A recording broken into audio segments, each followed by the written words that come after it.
Guys, let's go ahead and get started. If you are joining us, we just want to make clear up front, we were scheduled to have Rachel Loudon as our guest today. She had a family medical emergency, so she had to cancel. So if you were hoping to hear from Rachel Loudon, instead you're just going to hear from the other guys. But we are going to do our best here to cover kind of the economics of Thanksgiving. With that, Trey, why don't you take it away, man? Well, I was hoping we were going to force John Cran to talk, but I guess he quickly logged off, didn't he? Well, no, I mean, it's really a shame. I've been a fangirl of Rachel Loudon for a really long time. So even though we didn't really get to have her on, I think we'll have her back. If you've never heard of her, I would very much recommend you go read some of her stuff. She's been in the popular press all over the place. Her book, Cuisine and Empire, should be required reading for anybody interested in the history of food. She's a little bit of a contrarian too. So, you're going to get some kind of hot takes that don't necessarily line up with maybe the way that food is usually talked about. But instead, we're going to pivot and talk more about just the economics of Thanksgiving and what Thanksgiving looks like kind of in the modern age. Not really necessarily the politics of it, but the prices of it, I would say. Before we jump in, it's probably good to highlight that American Farm Bureau has been tracking this stuff forever. They always make these really cute infographics about what the prices are right now. Here's what their kind of average costs are for Thanksgiving this year. I mean, I don't know. You see $19, you're like, well, is that a lot or a little? So they try to track these prices. The average cost in general for a Thanksgiving dinner, according to the American Farm Bureau, is, we're sitting at about $47 for a dinner, which, they're estimating at $5 a person. So you can do the math there that'll tell you where at least the American Farm Bureau thinks the size of the gatherings are going to be this year. Right. I was just going to point that out, that suggests a 10-person gathering, which I would just say is probably the wrong number of people for a Thanksgiving gathering right now. So maybe before you can jump through those trends that Farm Bureau's gotten and that you're finding in your research, we can just show that COVID-19 map. What's your family stuff like usually? How many people back in Garden City do you have? Yeah, so that's hard to tell because we haven't come home for Thanksgiving in a while. We used to do it in Oklahoma, kind of like y'all do, where we have just everybody and their dogs come over. You'd line up tables back to or side to side from the kitchen all the way into the living room. So there'd be 30, 35 people. Yeah. I mean, we in Laverne, there's no internet. There's one bathroom, and there are at least 50 people in the house for dinner. We're always watching the Lions game. I think everybody in Michigan does the same thing, but in Oklahoma, people watch the Lions game too. It's a big family event for us. Honestly, it's a bigger family event than Christmas. And so it's pretty tough not being able to really experience that. And I think everybody's kind of feeling the same way. You guys choose to watch the Lions game? Yeah, in Laverne, Oklahoma? Well, they're two games during the day. Is usually like the Cowboys game and the Lions game, right? Yeah, but the Lions game is just filler, right? Well, they don't overlap. But I mean, filler, I don't know. Yeah, you're right. The Lions are really bad. It has been shocking to like slowly become a Lions fan while I'm here because I've never seen a team snatch loss away from the jaws of victory so often. So the Farm Bureau thinks the prices are coming down. So that's kind of the gist of where the Farm Bureau is at. They've been tracking it, like I said, for a long time. But there are so many things going on in what Thanksgiving could look like this year versus last year. And so just like we had done with the pandemic response survey during Halloween, we thought we would try to get ahead of Thanksgiving as well and survey people across the country between November 2nd and November 5th, which notice was before the lockdown restrictions started coming into place, about what they were expecting their Thanksgiving to look like. So notice that at least in normal times, the median gathering size was like 6 to 10 people for a Thanksgiving meal, which is pretty consistent with what the American Farm Bureau numbers were looking at. Well, even before the lockdowns were going into place, that median had shifted to being less than 5 people max. Tell me again, just for my statistical nerd self, how many people you got surveyed on this thing? 1,050. Okay, I would love to see that distribution of what that answer to the gathering size looks like. In terms of like the actual distribution. Not just the median. I want to see, what the real shift is. So massive shift to people having smaller gatherings this year. So if you look, because we asked both questions, like what did you do in 2019? What are you planning to do this year? And you can see each person saying, well, we usually have this many people. We're not planning on having this many people again. Mm-hmm. Like even within subjects, so to speak. Also, a third of people usually stay home for Thanksgiving, or they host a Thanksgiving themselves. This time we're talking, even before the restrictions, we were talking about half of our samples saying that they weren't going to travel this year. Do you have the location of where these people were that answered this? Yeah. I mean, I don't have it in my data or in the mock-up, but I could tell you. I would love to overlay that with current COVID cases to see how that's changed, but then also future COVID cases to see to what extent their answers aligned with increases in cases. Well, 72% of our sample is saying that it's due to concerns about COVID-19 is why they're changing their behavior. Sure, but you can imagine that in counties with a whole bunch of cases, potentially being a reason that the number of cases, or just kind of this general concern. I'm interested in both of those, whether it actually is a response to the intensity in their county. Yeah, I mean, there are a lot of, I don't know, that would be an interesting study. If you'll notice, we also collected data at what was like the worst part of November so far, right there during the election. And worst part of meaning just because of high stress? Yes. Because today there was 187,000 cases. Well, touche. So today is the worst part of November. I'm not trying to say that. Oh yeah, fine. Everything is still bad. Everything has been bad for a while, but like that was emotionally a really ridiculously intense time to start thinking about your Thanksgiving plans. Fair. And so 17% of our sample of the people who said they were changing their plans this year was actually because of politics. It wasn't because of COVID being the primary cause. Oh, did they gave that answer too? Yeah. Dude, you got some sweet action data to use there. Right. I mean, there's some really interesting stuff you can kind of dig into. But one thing we were really interested in is what people were thinking about in terms of the turkey size that they were going to be looking for this year. I'm sure people have already seen the conversations about this, but we've been discussing it for some time that if people are having smaller meals or smaller groups of people, you would expect that the meal size needs to be smaller as well. So the size of the turkey is going to be smaller. And there's obviously a biology component to the size of a turkey. Right. Yep. This isn't Good Burger where you can just like juice a turkey and it gets bigger. You actually have to grow this thing out to be a certain size, and you have to plan that ahead of time. So all kinds of moving parts. The last thing that I think is kind of interesting here is we asked about Black Friday shopping and online sales. Almost half of our sample is saying that they're planning on doing at least half of their holiday shopping online this year. Now there was like 11% of our sample that said they were planning on doing more shopping in person this year. So I don't know who those people are. Maybe they're trying to support local businesses, which is a great idea.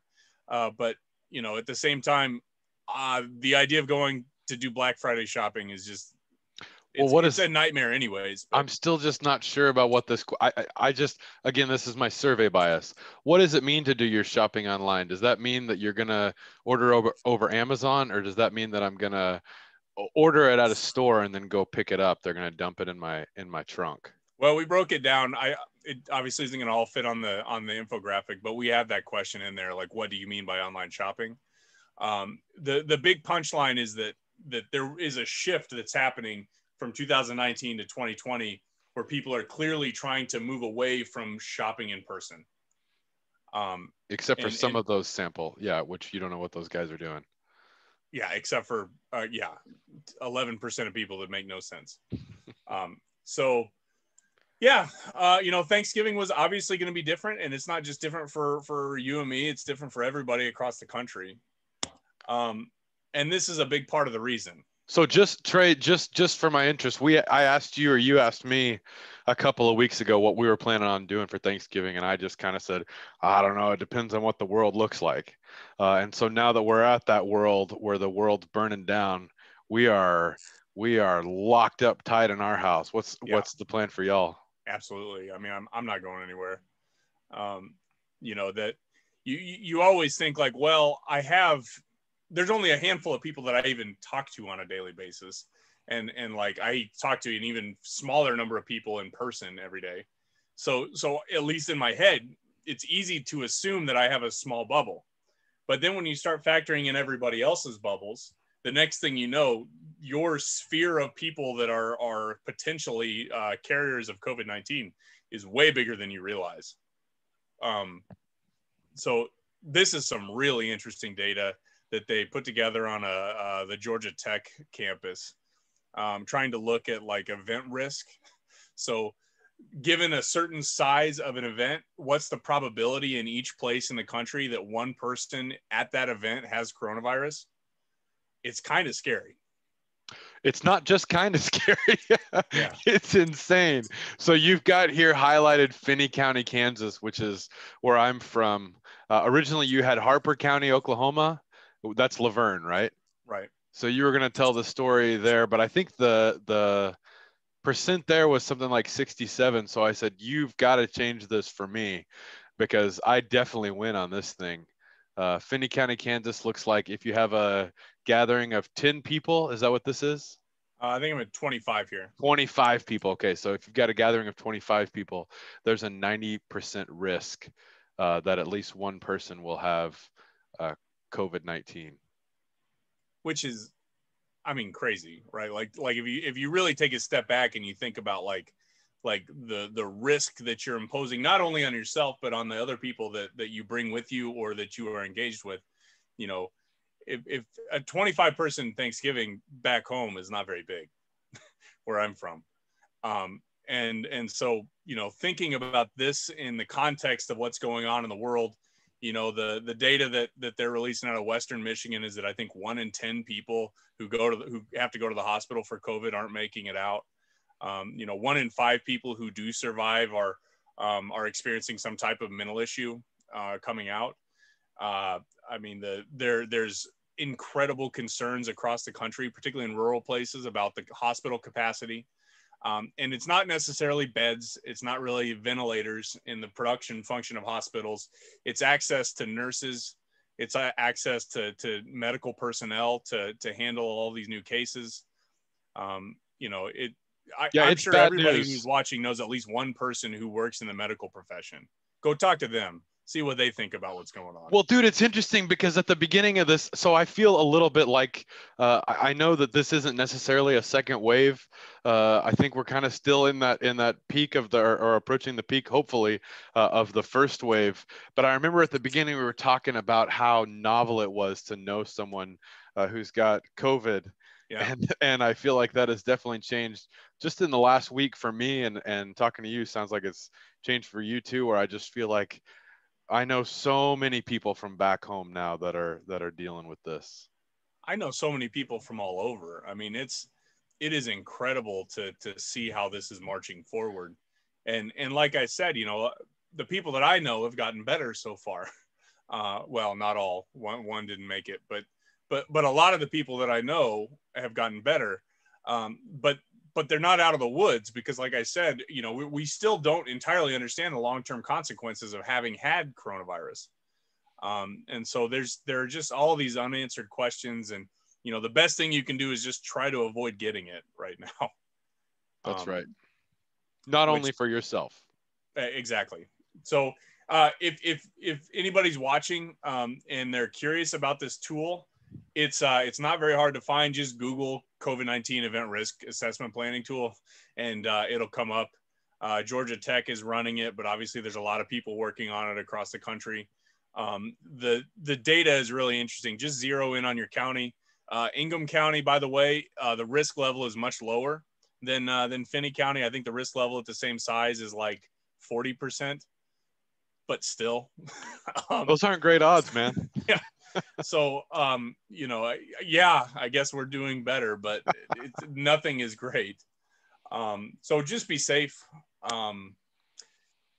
Even though I get that there's a lot going on here, the governments across the country right now, federal and state governments, are trying to discourage people from moving as much as they have in the past.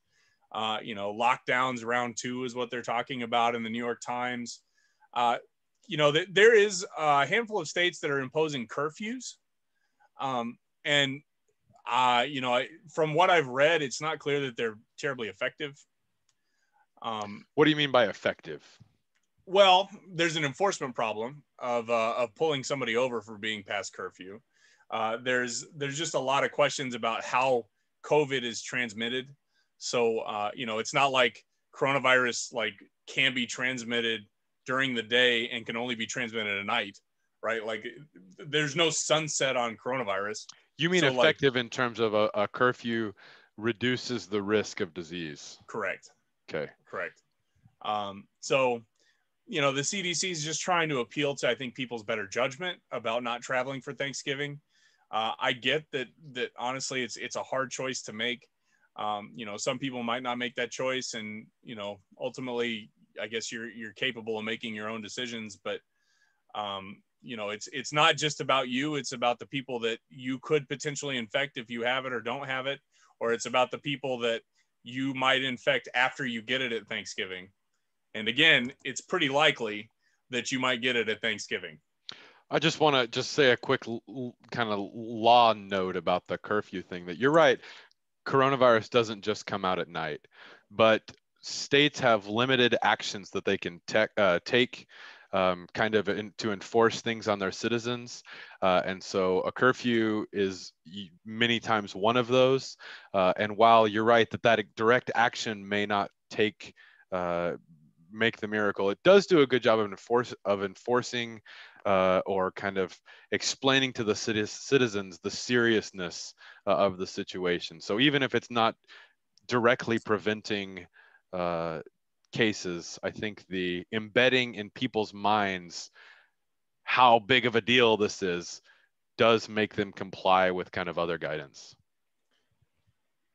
You think that's the dumbest thing you've ever heard?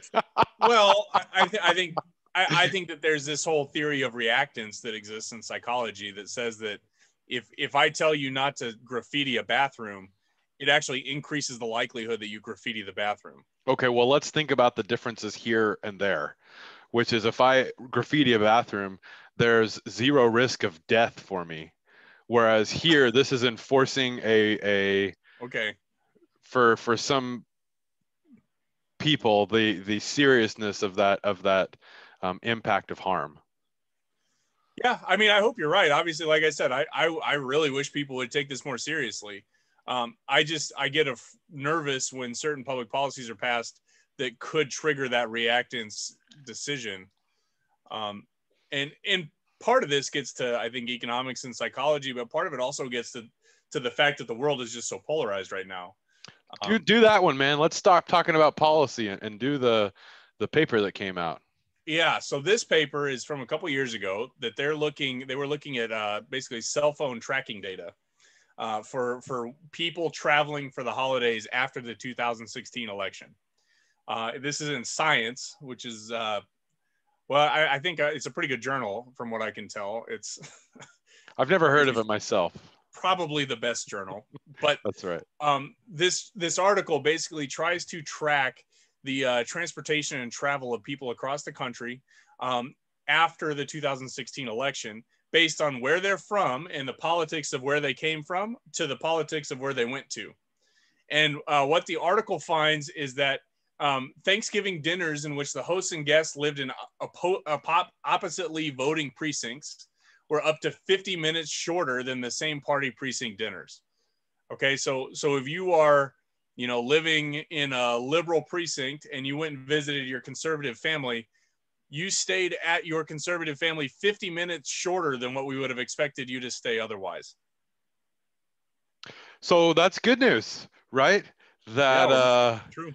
Our American rage, our American political divide is helping to prevent coronavirus. It's destroying all the relationships. How great is that? Yeah, I mean, I don't know. What's interesting about that is, people talk about not discussing politics at the dinner table or whatever. It's a little sad to think that if you try to cut out politics of a Thanksgiving dinner, that cuts down the Thanksgiving dinner by 50 minutes. That feels like a long period of time to talk politics. We don't talk politics that much at our Thanksgiving dinner, but that's a weird number.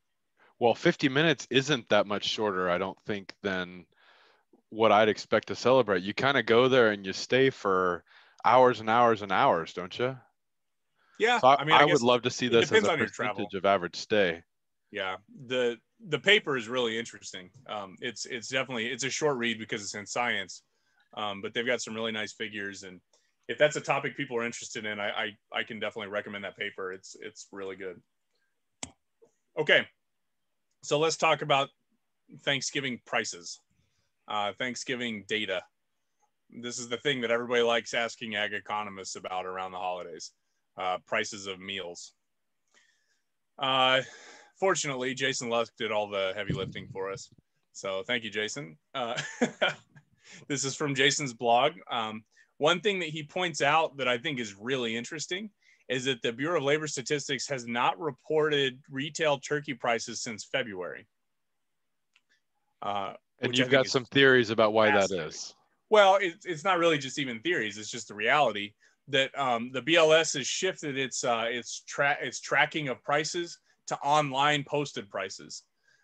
So, that makes even the comparison of year over year prices to be a little bit weird, but at least, they're trying to track accurately what the price would be if they actually went to the grocery store like they used to, because now they can't go to the grocery store. But things like turkeys are not sold very often online. And so there just isn't as much quality data that they can pull from online to be able to provide monthly prices like they usually do. But that also means that we're kind of flying in blind right now as to what at least the BLS is reporting on turkey prices. I think it's fascinating. I think it's interesting, you just looking at this trend that we had this kind of ever expanding upward increase, and then we see it fell like crazy and bottomed out in 2018, which aligns fairly strongly with some of the allegations in a suit that was filed last month against turkey producers, or actually turkey processors, alleging antitrust or collusion amongst the big players. Yeah, and I mean this collusion cartel claims stuff is pretty consistent with a lot of conversations that you're hearing in meatpacking right now, right? Like it's not just turkeys. That's right. We've had broilers, pork, and beef just here recently. So this is following a larger set of trends, definitely. Yeah. So it is kind of hard, so to speak, to think about, is everything just a cartel now? Alex, you obviously can't talk too much about this stuff, but I just would point out that these are typically the same companies in all of these cases, right? So you can, yeah, that's all I have to say. Yeah, there's a lot going on here, but wholesale turkey prices are obviously they've been on the increase for a few years now, and as you might expect, that more than likely has not slowed down in the coronavirus world that we're living in. As we all know, prices right now are at kind of a tough spot in terms of the annual price change. Obviously, the the month over month price changes have come back to a little bit more normalcy in most of the protein markets. What do you mean by in a little bit of a tough spot? Prices are in a tough spot. Expensive. So good for kind of the potentially the middleman, but hurting consumers. Well, and this is something that I find very interesting about, if I can jump back to the data from the Farm Bureau, they're actually anticipating a little bit of a price decrease for certain food items where, if you just spend a little bit of time Googling food prices, global food prices, you're gonna read article after article about anticipation of rocketing food prices across the world. So I do think that's interesting, and maybe part of that speaks to what Thanksgiving really came from. Like we didn't get to have Rachel Loudon on, but there is this conversation about Thanksgiving. Actually, the reason that we eat the things that we do is because it was an easy access food item for everybody for 150 years. We eat turkey because basically anywhere in the country, so long as you had a shotgun, you could probably find a turkey to shoot in the 1900s. So Trey, Audrey Seabolt, who I should point out works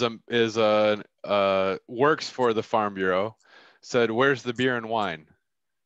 Yeah, does Farm Bureau even include beer and wine prices in this conversation? Ooh, John's just jumping in here. I don't think they do. No, I don't think so either.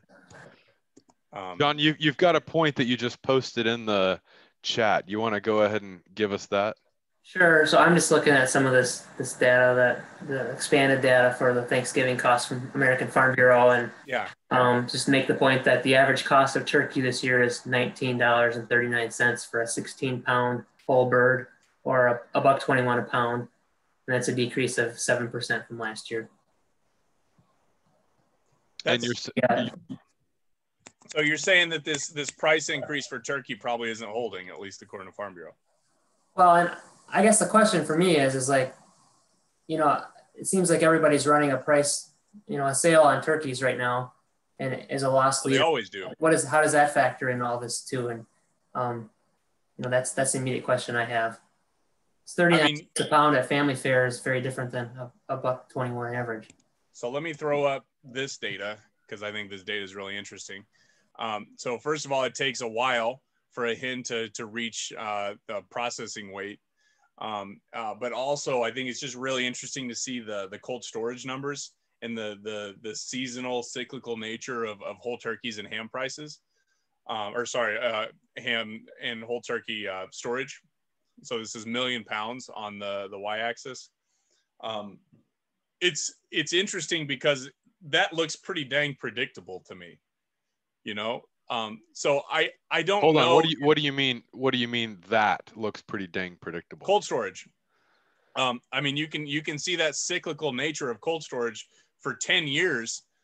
You could write a pretty precise model to predict that trend line, I think. Controlling for fixed effects, month fixed effects. I see what you mean, that there is a seasonal oscillation. But if you look at the peaks of those things, certainly there are big differences over time. And from 2017, it does look to be falling pretty regularly, which could signal a couple things, right? So you could say holding demand constant, that would suggest an increase in the turkey price. But here, what I think probably is a better story is that the demand for turkey and ham here is falling.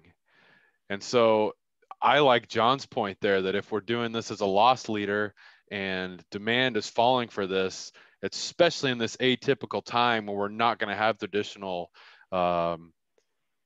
Thanksgiving. Thanksgiving's not going to look like it did. They're going to set the price a lot lower in order to bring people in, incentivize them or encourage them to come in to get their turkey. I mean, I can buy that. I'm not sure that given where we are in meat processing across the country right now, that I don't know. Go to that one, man. Let's talk about where we are in terms of meat processing. Yeah. Cripes. I didn't put that data in. The location, the map data. Is that what you're wanting to throw in? Nope. But that would be interesting to have. I mean, this one, yeah, the prices. Okay, talk about prices. Go for it. This is not less processing. This is more hoarding behavior and what's going on in consumer demand. Well, I guess the point I was going to make there was if you look at the red line in this left-hand figure, this is meat prices and a year-over-year change. And so tracking year over year, stuff looks pretty regular until, as we know, stuff blew up in March. They solved some of those problems, and those meat prices appear to be coming back down to where they were. But at least according to this figure, they're still not all the way there, which I thought I was trying to set you up for arguing that I was wrong on the turkey price story. Well, I do think you're wrong, but that's just usually how things are. I think that the real story here is that we don't really know because we don't have really good price data, because the BLS price data that we usually would rely on to tell us what's going on is not available. And so I'm inclined to believe that there is a slip in demand, at least for per pound turkeys, because if based on the data that we've collected here, just about the same number of people are saying they plan on buying turkeys this year. It's about the same. The confidence intervals overlap pretty nicely. So there's really no statistically significant difference in people who say that they're going to buy turkeys this year. What is different is the size of the turkey that they're buying. And so if we're looking at like total pounds of turkeys that are going to be sold, which goes back to this. John desperately wants you to shut up because he's got something to say. I can tell. I can see it in his eyes. Shoot, John. So I'm just thinking, looking at your numbers here, if in theory, if more people are staying at home and having a smaller gathering, but more gatherings across the board, and you can only buy a 20-pound turkey, aren't we going to eat more turkey, or at least buy more? Buy more turkey. Buy more birds, or buy more birds. Buy more birds. Buy more birds. I mean, yeah, I think it's totally possible that that's exactly what's going to happen. So then, wait, is John Cran from the Farm Bureau arguing that the Farm Bureau's numbers are wrong? Because I'm pretty sure that's what John Cran from the Farm Bureau said.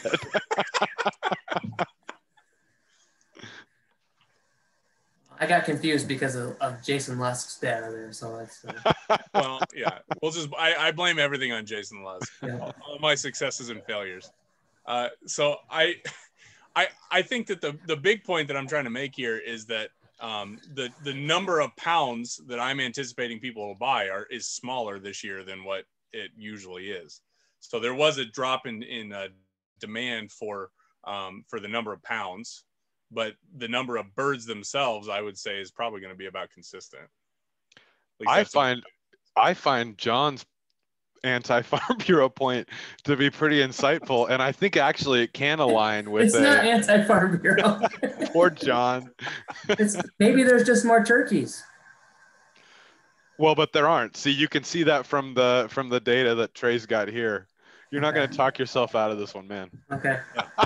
No, I think it's a really interesting point. I can't out-econ the economists. But I also think that it could align with the story of falling bird prices if there is some margin at grocery stores that grocery stores are willing to give up in order to incentivize people to come in and eat this bird, that maybe some of it's going to get thrown away.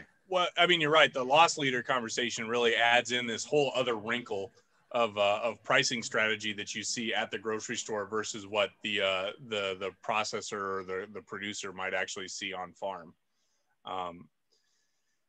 I don't know. I think so. I'm not a food waste guy, but I think all of a sudden the food waste conversation gets a whole bunch spicier too, with this story of a whole bunch of smaller gatherings when we've got this biological constraint for birds. I think you could write a really interesting paper on food waste with the hypothesis that we're going to see an increase in food waste this year. Right. I agree. For a lot of reasons. I think people are going to have a confused amount of food that they're going to be producing. You know, usually if you have like an expected, like a standard certain Thanksgiving meal, you know exactly what the portion sizes need to be to try to hit the amount of food that everybody likes to eat. But if all of a sudden we've added in all of this uncertainty to the decisions that people are going to make, I mean, I know my grandma's decision is always like, if there's only one piece of pie left, then she clearly didn't make enough pie. So there always has to be like 3 whole pies left, so that she knows for a fact that nobody was trying to be polite by not eating all the pie. I need to hang out with your grandma more. Oh, she's the greatest. She also makes this German chocolate cake that she and actually it's like famous in rural Oklahoma. And I mean, there's only like 14 people in the whole panhandle. So like, but the demand for her German chocolate cake sets the price at about $400 a cake. She sells it.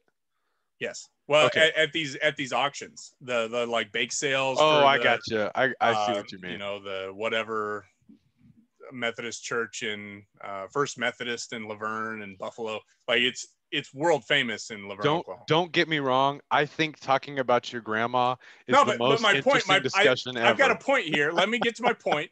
My point is that what she expects to cook for people is going to have to change. And everybody's expectations are going to have to change for how much food they should produce. And I think they're going to overshoot how much food they're going to produce more so than undershooting it. I get your point that if there's a little bit of waste, that you have to plan for a little bit of waste, but then you've added that little bit of waste to a whole bunch more households, there's a lot more waste. I also think that you can Max said we need to talk about Trey's hat. Trey, you addressed it at the beginning, but once you bring it up again. What's my Lions hat? It's because it's Thanksgiving. You know, even in rural Oklahoma, everybody watches the Lions game, at least back where I'm from. And the Cowboys game, of course. Don't get me wrong, the Cowboys game is always on too. But no, also, I don't know, Barry Sanders, man. Barry Sanders went to Oklahoma State. That's from Wichita. He's from Wichita. I went to North High School. I played golf with him one time. So like, I'm all in. I did. You've got a book about him? Oh yeah, I do actually. And I've got his rookie card and everything, man. I'm all in. Let's focus on the food waste conversation. I'm sorry, but the food waste conversation is really, I think, something that people aren't talking about enough. I'm just desperately trying to get you to go to the right-hand side of the other slide that we haven't talked about yet, man. Go up a slide. John raised his hand. So, if I may, I have a question about the food waste piece. If it's about Trey's grandma, I am demoting her. She's the best grandma. So, but everybody bought an extra freezer this year, so in theory, they could be putting all that extra turkey. Ooh, that is a really good point. They could make enchiladas or whatever with it later on. So I mean, freezer sales have been through the roof. I mean, people can't even really keep them in stock. So you might be right that people are going to be pushing towards, you know, just storing it until you can eat it. But that, I don't think that's consistent for all leftovers. I don't know. Say people are going to cook a turkey this year that never cooked a turkey before too. That's true. Food poisoning. Oh, you guys are asking so many amazing economics questions. Oh, that's food safety. That's a really good paper. That is. I was thinking that's a really good paper. Turkey. What's that? I was thinking more on the other end, you know, like. Oh, burning it. Yeah. Yeah. Well, that's not as fun as the food waste or the food poisoning idea. Undercooked story, yeah. But I think that makes an interesting argument for pushing toward, you know, just outsourcing your turkey production. So like, just go buy a bunch of, you know, restaurant produced, you know, have the experts take care of your turkey meal this year. And we all know that restaurant sales are down. And so I think there's going to be a lot of you know, possibility for independent restaurants to maybe make a little bit of money by trying to handle everybody's turkey day. Maybe. A Chipotle's turkey. Sounds like the thing I need. Will you please, Trey, talk about these slides and how are the right side of this and talk about how that relates to the discussion we're having? Okay, so this is a story that I feel like we have talked about and then we talked about it again, and then we talked about talking about it. And yet somehow we are 10 months into this, or 10 million years, or however long. Here we are again talking about hoarding. We are having this conversation about what panic buying looks like, and how the grocery stores right now are a circus, and why people are maybe making this massive run on grocery store sales, etc. Toilet paper is the thing that everybody like fixates on. We talked about months and months ago that like it might not necessarily have been that people were panic buying toilet paper, at least initially. And what might have happened was just a shift in bathroom locations, if you remember. Instead of being able to go to the bathroom at Michigan State University, all of a sudden, all the people who worked at Michigan State University just shifted home. And those two toilet papers, the single ply big thing at Michigan State University, is a fundamentally different product than the Charmin that I have in my bathroom at home. And so those two supply chains didn't really shift as quickly as we would have hoped. It left some shortages that were pretty easily explained by economic forces and not by crazy panic buying.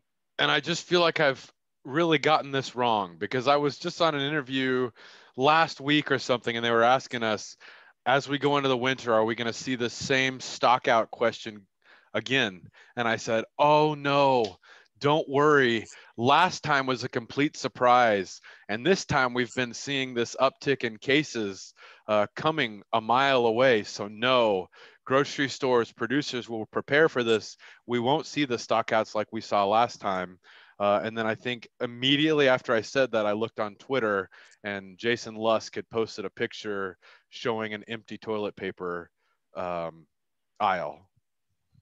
Which is especially because of the way that the announcement was made on Sunday from the governor's office here in Michigan, at least. Like, even before she made the announcement, people already knew what the announcement was going to be. And yet, even by reducing that uncertainty, you still saw stockouts across the state. Well, that's what I'm at. So what's happening? Can you give me the economics here? Is this are you going to argue this is just people being stupid, irrational weirdos again, or is there something else here? Well, no, I don't think it's, I never thought it was really stupid, irrational weirdos. I think hoarding is actually kind of a rational choice right now. If you're trying to prevent yourself from going into public a lot, of course you're going to buy as many of the shelf stable items that you can at home, so that you don't have to go out and buy toilet paper every other week. You can just buy all the toilet paper at once. Surely grocery stores, manufacturers anticipate that, right? That's Econ 101. Why are we still seeing this stock out, given that we know that's how people are going to respond? So I think that gets into expectations about toilet paper that were created by the perception of panic buying and hoarding in the first round. So I think...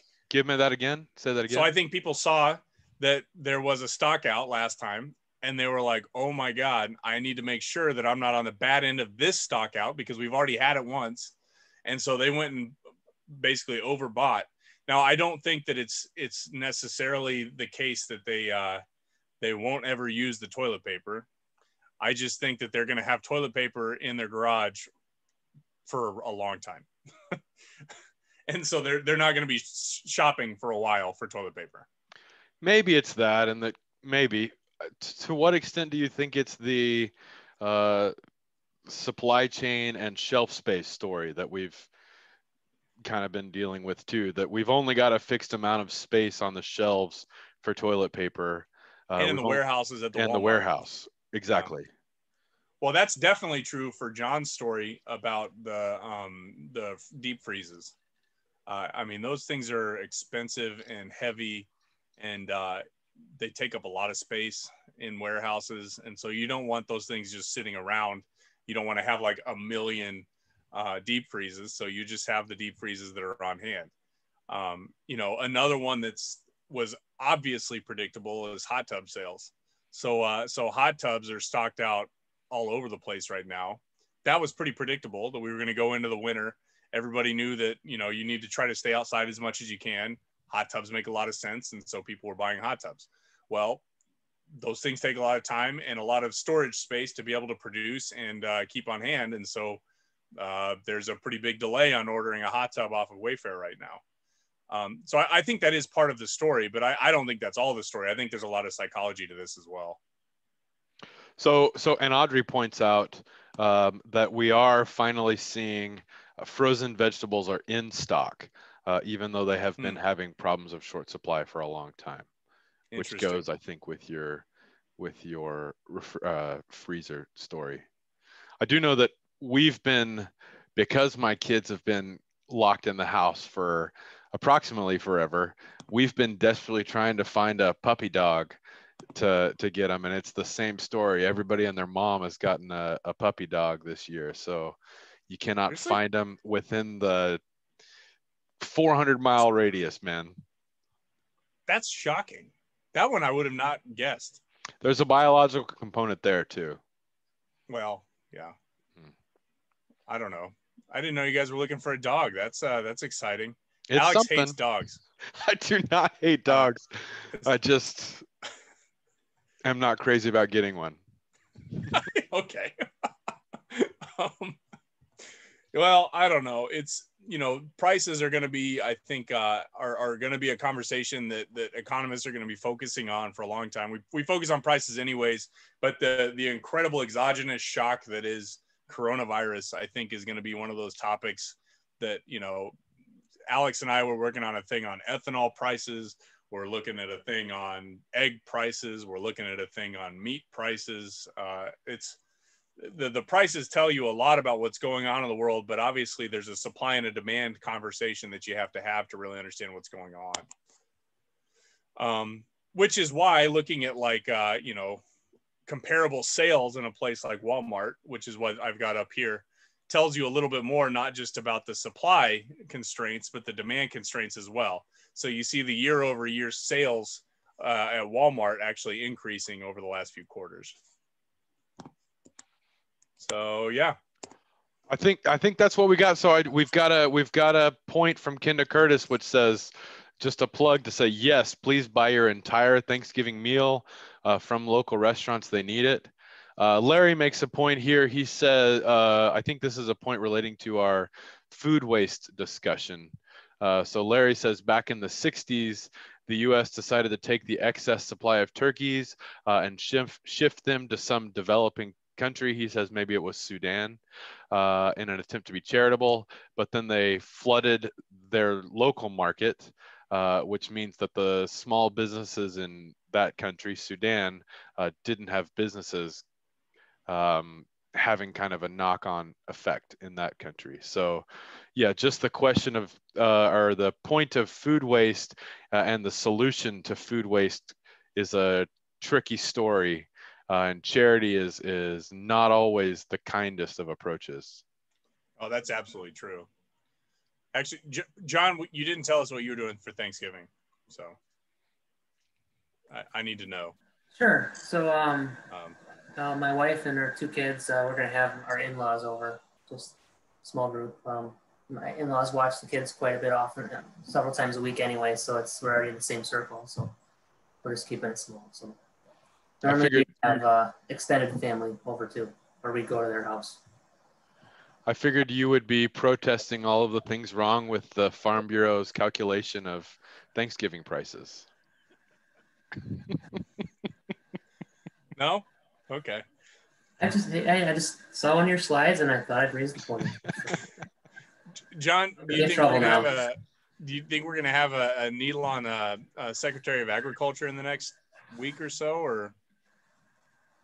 I mean, my gut is we don't probably have at least a final name until we get through knowing who wins the runoffs in Georgia, and who controls the Senate. I think if I'm Biden, I wait till after that point, because not just on the Secretary of Ag, but all the cabinet positions, because they maybe have a little more leverage. So the runoffs are in January, right? January 5th. Yep. That seems like a long time to wait to know who the Secretary of Ag is going to be, or any of those cabinet positions. Technically, inauguration isn't until what, January 20th. So it's only 2 weeks from January 5th. I mean, it's possible they could announce it, but I would think that they'd hold off until they know on the bulk of the cabinet positions, until who's going to control the Senate. my understanding is they were zeroing in on a Treasury Secretary, so I didn't know if. Apparently, he is going to make an announcement either just before or just after Thanksgiving on that, what I read today. So that's that. I guess that goes against what I just said, but it's. Well, that's just one. I mean, that one isn't as controversial. I don't know. I think that's the incredible thing about these executive branch positions is there are just so many of them. And so, you know, you got to think about the Secretary of the Interior. You got to think about the Secretary of State. I mean, there's so many different positions in these cabinet roles that you need to think about that I mean, fundamentally shift, I think, or tell us what the possible direction of policy is going to be for the next 4 years. So crazy world. Well, anything else we need to talk about? I think that'll do it. Well, thanks everybody. Happy Thanksgiving. Enjoy your week. Eat as much as you can, but of course, don't get sick from food poisoning from miscooking your turkey like John warned. So Megan also told me to make sure to mention we will not be having closing bell next week. We will be back December 4th. And actually, we should probably mention that we will no longer be doing the closing bell via Zoom. We will now be, from this point on, I think, is this right, Trey? We will be exclusively doing the closing bell via the Facebook live stream. Think so. So we're in the process of some type of transition. So you know, I think this might be our last. We actually recorded two closing bell episodes earlier this week. So we're gonna try to figure out how to roll those out. One on mink, by the way. I knew nothing about mink, and now Trey, I know basically nothing about mink. You've been bugging me all week about how much that blew your mind, the mink industry. It really did blow my mind. I did not realize that was such a big market. I've never met even, I think, a human that's bought a mink before. So I did not know there were so many millions of minks that are sold throughout the world. So you're getting distracted again. Let's say thank you all for listening. Have a great and safe Thanksgiving, and we will see you again December 4th.